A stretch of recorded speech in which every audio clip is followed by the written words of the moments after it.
Hello, I'm Jeremy and this is The Know. Each day we'll be keeping you updated with stories we think you need to know, might be good to know, and that you may not already know.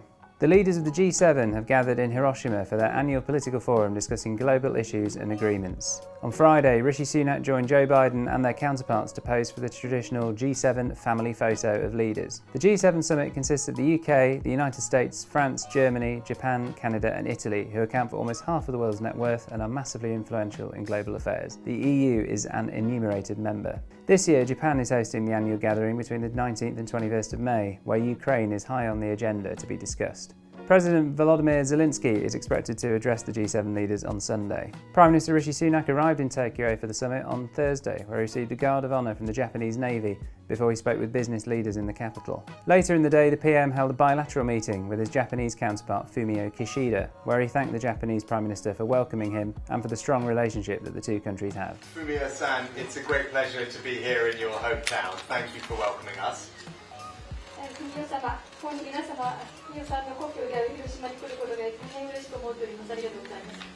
And I genuinely believe that the relationship between our two countries has never been stronger than it is today. The G7 summit began on Friday morning, where the leaders and officials laid a wreath at the Hiroshima Peace Memorial Park to commemorate the tens of thousands of people killed in the atomic bombing during World War II. The Japanese PM hopes to draw attention to the dangers of nuclear proliferation.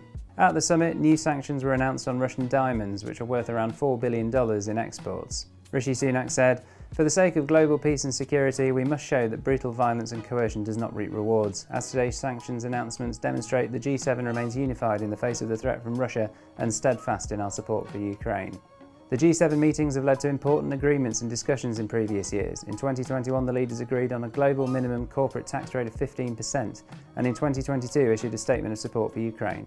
Thank you for watching The Know. Make sure you like, comment and subscribe for more daily news updates.